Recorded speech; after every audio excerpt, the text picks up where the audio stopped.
I just bought one of the best Lamborghinis Lamborghini have ever made.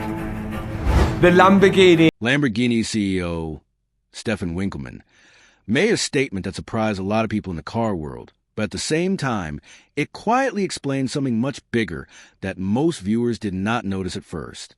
He said that Lamborghini does not see a strong future in fully electric supercars because their customers do not just want speed or technology. They want emotion, sound, and a real driving feeling that connects them to the car. According to him, a Lamborghini is not just a machine. It is something that fulfills a childhood dream, something people imagine long before they can ever afford it. He made it clear that pushing toward electric cars too quickly, without that emotional connection, would not only be risky, but also against the identity of the brand. What makes this statement interesting is that, without realizing it, he was describing exactly why millions of people watch a YouTube creator named Mat Armstrong. At the same time, far away from Lamborghini's headquarters in Italy, Matt was standing in front of his own Lamborghini Gallardo, a car that no longer looked like a dream, but like a complete disaster after being crashed into a ditch. The front was damaged, the body was broken, and for most people, it would have been the end of the story. But for Matt, this was just the beginning. Instead of walking away, he started rebuilding it piece by piece, turning something destroyed back into something exciting again. This is what his entire channel is built on. He takes cars that insurance companies write off, that manufacturers often do not want to deal with, and that even professionals avoid, and he brings them back to life. His work is not just about fixing parts. It is about bringing back that same emotion that the Lamborghini CEO was talking about, the sound of the engine, the feeling of power, and the idea that a car can still mean something even after it has been completely broken. Without ever mentioning Matt by name, the CEO had described the exact reason why his videos attract millions of viewers. Because people are not just watching repairs, they are watching a dream being rebuilt in front of their eyes. After Lamborghini CEO indirectly set the emotional tone of what luxury and performance cars truly mean, Mat Armstrong's world showed the complete opposite side of that same reality, where emotion meets resistance, and passion meets strict manufacturer control. One of the clearest examples of this came through his work connected to Bugatti, where a heavily damaged Bugatti Chiron Per Sport became the center of a massive rebuild project that quickly spread across social media. The car itself had already been through a serious crash before Matt ever touched it. The front section was destroyed, airbags had been deployed, and the carbon fiber structure, one of the most important and expensive parts of the entire vehicle, had taken major impact damage. Even before the rebuild started, the situation was already extreme. The estimated repair cost was around $1.7 million, which was more than what most people would ever consider reasonable for a single repair job. Instead of following the official route, the owner chose to buy the wreck from a salvage auction and attempt something almost no one would normally attempt: bring a hypercar like this back to life outside the factory system. But this decision immediately created a bigger problem.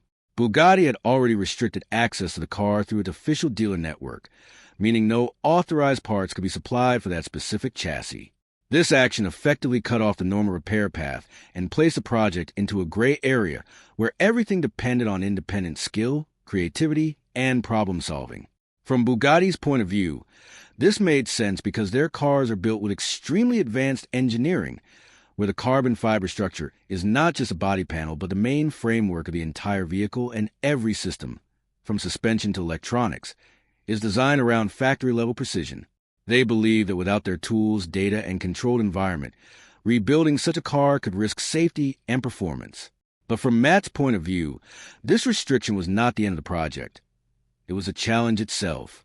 It became a test of whether modern hypercars are truly impossible to rebuild outside the factory, or whether determination and engineering skill could find a way around even the strictest limitations as the Bugatti project continued to gain attention online.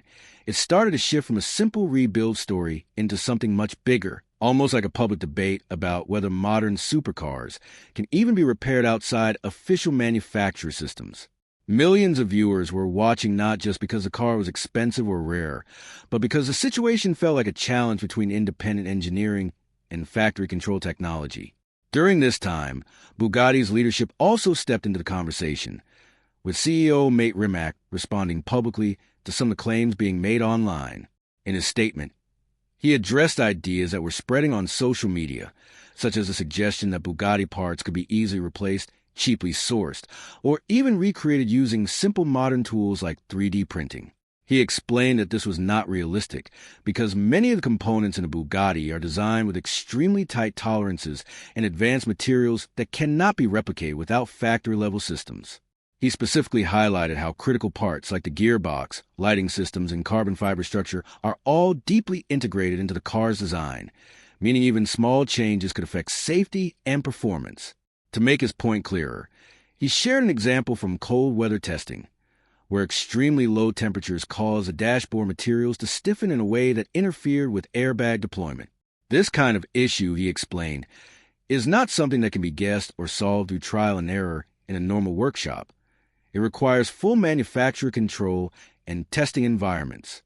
At the same time, he made an unexpected move by acknowledging Matt's work in a respectful way. He even mentioned that he had reached out privately to offer help in finding a safer and more practical repair path, showing that while there was disagreement about methods, there was still professional respect behind the scenes. However, despite this offer, the project continued independently, and Matt chose to move forward without factory assistance.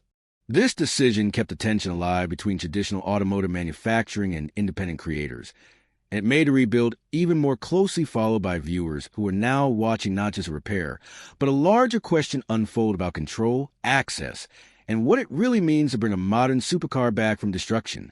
While the Bugatti rebuild was still developing and already proving how complex modern hypercars can be, Mat Armstrong found himself facing an even more frustrating problem. This time with Ferrari, a brand that represents a completely different kind of challenge when it comes to repairs and electronic control systems. He had purchased a damaged Ferrari 296 GTB with the intention of rebuilding it, just like he had done with other high-performance cars. At first, the project looked manageable because the damage was not only structural but also mechanical, which is something Matt and his team were experienced in handling. However, the situation changed completely the moment they tried to start the car. Instead of responding normally, the dashboard immediately displayed a message saying, "Hybrid system failure, go to dealer," which effectively shut down any basic attempt to get the car running. Unlike older supercars that rely mostly on mechanical systems, the 296 GTB is built around a highly advanced hybrid setup that combines a traditional combustion engine with an electric system controlled by tightly locked software modules. The main issue was not just a broken part, but a locked electronic control unit inside the hybrid battery system, which could not be accessed, reprogrammed, or replaced without direct manufacturer involvement. This meant that even if every physical component was repaired correctly, the car would still refuse to operate because the software was blocking it. Matt tried multiple approaches, including diagnostics, part replacements, and system resets, but nothing worked because the problem was not mechanical. It was digital control. When he contacted Ferrari, the response was strict and procedural. They stated that the car would need to be inspected by an authorized Ferrari-certified body shop before any further support could be provided. This created another barrier, because it meant the project was no longer just about fixing a car, but about entering a control system where approval and access were required at every step. For Matt, this situation highlighted a growing reality in the automotive world, where modern cars are becoming more like computers on wheels, and independent repair work is becoming increasingly limited. It was no longer just about having skill with tools. It was about having access to lock systems that were designed to keep control within a manufacturer's network. This experience added another layer to the broader pattern he was already facing with Bugatti, showing that across different brands, the same system of restriction and control was shaping how far independent builders could actually go. While Mat Armstrong was dealing with strict systems from Bugatti and Ferrari, something very different was happening on the Lamborghini side, where there was no direct conflict, no blocked parts, and no official resistance, but instead a quiet silence that started to feel more meaningful as the other situations grew more intense. Lamborghini did not publicly respond to Matt's rebuilds, and there were no legal barriers or public disputes involving his projects. However, during the same period, Lamborghini CEO Stefan Winkelmann made a statement that was not aimed at Matt at all, but ended up connecting to his entire way of working in a surprising way. The The statement came during a major business discussion about the future of Lamborghini and the direction the company would take with new technology. At the center of this discussion was a planned fully electric Lamborghini project that had been in development, but after internal reviews, customer feedback, and market analysis, the company made the decision to cancel it. The CEO explained that the reason was simple but important. Their actual customers were not showing strong interest in fully electric supercars. Instead, they were still deeply connected to traditional driving experiences that involve engine sound, vibration, and emotional feedback from the car. He stated that continuing with a direction that did not match customer expectations would not only be financially risky, but also disconnected from what the brand truly represents. Instead of moving fully into electric vehicles, Lamborghini chose to focus on hybrid models that still use combustion engines as the core source of performance and emotion. This decision was supported by strong business results, with the company delivering record sales and maintaining its position as one of the most successful luxury car manufacturers in the world. What makes this statement important in the context of Mat Armstrong's story is that it unintentionally described the exact reason why his content connects with millions of viewers. Without ever mentioning him, the CEO was describing a world where emotional connection to cars still matters more than pure technology, and where the experience of sound, power, and mechanical feeling is something people are not ready to give up. This idea sits at the center of Mat's channel, where every rebuild is not just about restoring a vehicle, but about bringing back the same emotional experience that modern automotive decisions sometimes struggle to preserve. In the middle of all these industry debates and manufacturer restrictions, Mat Armstrong continued doing what he's always done best, taking damaged, unwanted, or heavily restricted performance cars and turning them back into something exciting, loud, and alive again.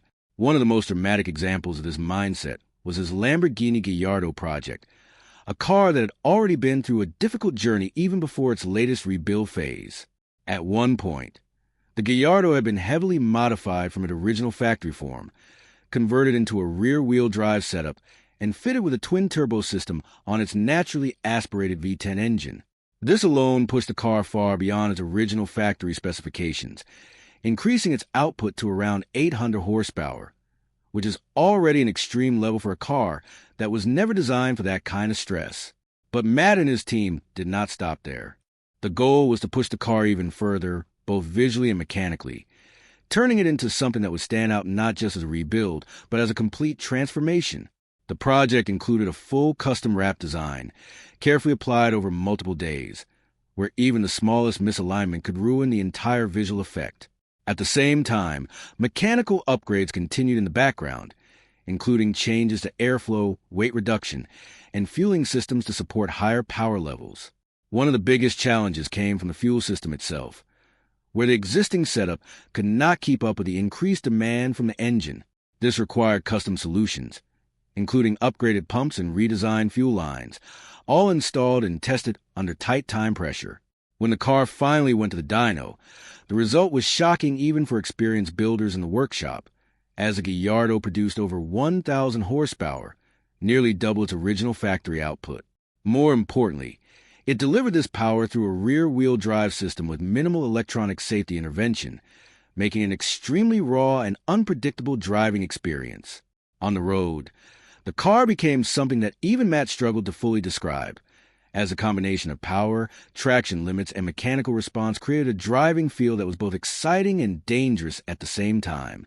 In the end, what connects this entire journey together is not just a technical achievement of rebuilding or modifying expensive cars, but the deeper contrast between how manufacturers and creators see the same machines.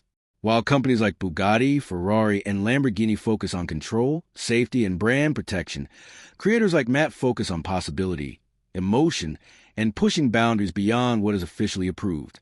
And in a surprising way, even the statements made by Lamborghini CEO about emotion, sound, and driving passion end up describing exactly why this kind of work continues to attract millions of viewers around the world.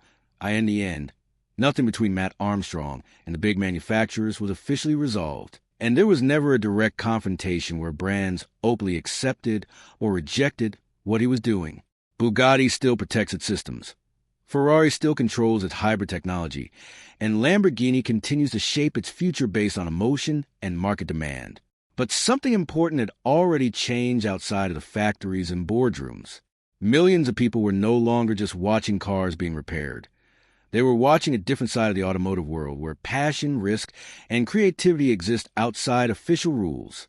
Mat's work showed that even the most damaged supercars can be brought back to life in ways that many experts would call impossible, while manufacturers like Lamborghini, even without meaning to, explained why that emotional connection still matters so much. The interesting part is that both sides are actually talking about the same thing, just from completely different perspectives. One side builds with strict control and precision, while the other rebuilds with freedom and experimentation. And somewhere between those two worlds is where the real story of modern supercars now exists, not just in factories, but in garages where people are still willing to take broken machines and turn them back into something that feels alive again. When you step back and look at the entire journey, from Lamborghini CEO speaking about emotion and driving passion, to Mat Armstrong rebuilding some of the most damaged and restricted supercars in the world, everything starts to connect in a way that goes beyond individual projects or brands. On one side, you have companies like Bugatti and Ferrari, where engineering is controlled, precision is everything, and every part of the car is locked into a system designed to protect safety, reputation, and performance standards that cannot be compromised. On the other side, you have creators like Mat working in real garages, dealing with broken parts, missing information, and systems that are often not designed to let them succeed. Yet despite these differences, both sides are actually talking about the same thing. What makes a car valuable beyond just its price tag or specifications?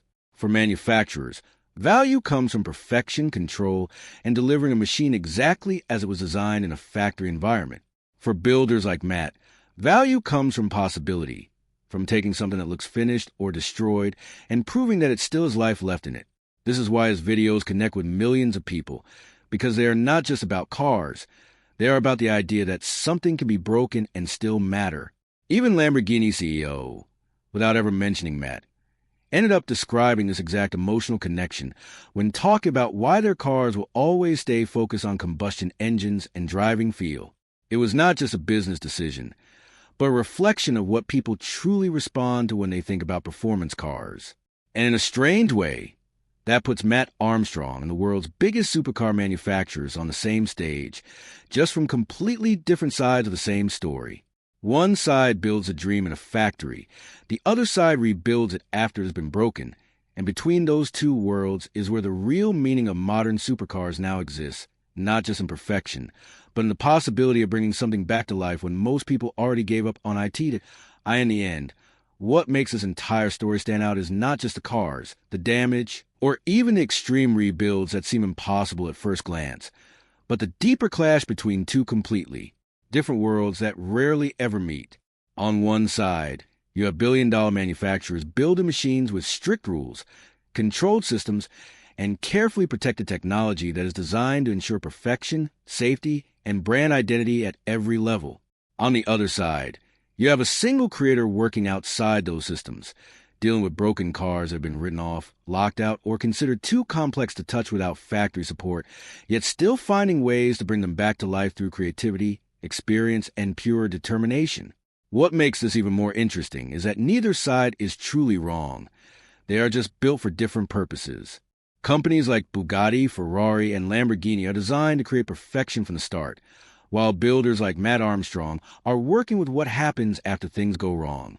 And yet, both sides are still connected by the same thing: emotion, the sound of an engine starting again, the feeling of a car moving under its own power after being destroyed, the excitement people feel when something once considered finished is suddenly alive again. That is the point where engineering stops being just technical work and becomes something more human. Even the Lamborghini CEO, without ever speaking about Mat directly, described this exact emotional truth when he talked about why combustion engines still matter and why driving experience cannot be replaced by numbers alone. So, in a way, this was never just about a Bugatti, a Ferrari, or a Lamborghini. It was about how far people are willing to go to bring machines back from the edge, and why. Even in a world of strict rules and advanced technology, the idea of rebuilding something broken will always feel more powerful than simply building something new. When you look at everything together, the story of Mat Armstrong, Lamborghini CEO, And the world of Bugatti and Ferrari starts to feel less like separate events and more like one connected picture of how modern supercars exist today. These machines are no longer just vehicles built for transportation or even pure performance. They have become symbols of identity, emotion, and control at the highest level. Manufacturers spend years developing systems that protect their engineering, making sure every part of a car behaves exactly as intended, while also making it increasingly difficult for anyone outside their network to interact with or repair those systems. At the same time, creators like Mat operate in a completely different environment where broken cars arrive without instructions, without guarantees, and often without access to official support, yet still get rebuilt through experience, patience, and problem-solving that exists outside corporate systems. What makes this contrast powerful is that both approaches come from the same core idea, preserving what makes these cars special, but they express it in opposite ways. One focuses on preservation through control, while the other focuses on preservation through revival. And somewhere between those two approaches is where the real emotional connection exists for millions of people watching online. It is not just about horsepower figures, hybrid systems, or carbon fiber structures. It is about the moment a car that was considered finished suddenly starts again, or when a CEO talks about emotion and unintentionally describes the exact reason people follow rebuild stories in the first place. In that sense, Mat Armstrong's work is not a challenge to the manufacturers, and the manufacturers are not truly against him either. Instead, they represent two different interpretations of the same passion, one building factories and one rebuilding garages, both proving that even in a world dominated by technology and restrictions, the emotional pull of a roaring engine and a revived machine is something that still cannot be replaced. And the broader picture. This entire situation also highlights how the modern automotive world is quietly changing, not just in terms of technology, but in how people experience and value cars.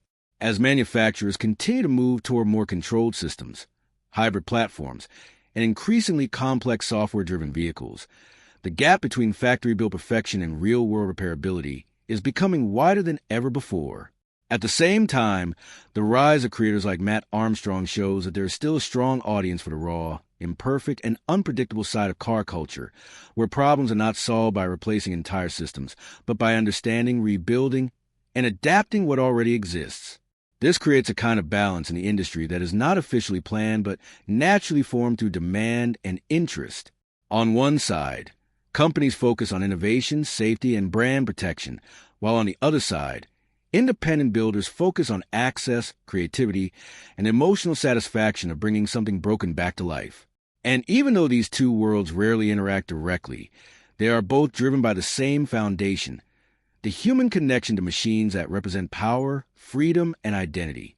In the end, the real story is not about who is right or wrong or which method is better, but about how far that connection can be stretched before it changes completely in the future of automotive design.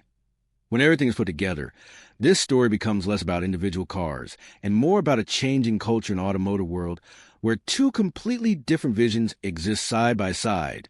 One vision belongs to manufacturers who design every detail with precision, control, and long-term protection of their technology, ensuring that each car performs exactly as intended from the factory to the road. The other vision belongs to independent creators like Mat Armstrong, who step in after the damage is done and try to rebuild what others consider finished, using experience, problem solving, and a willingness to take risks that factories use.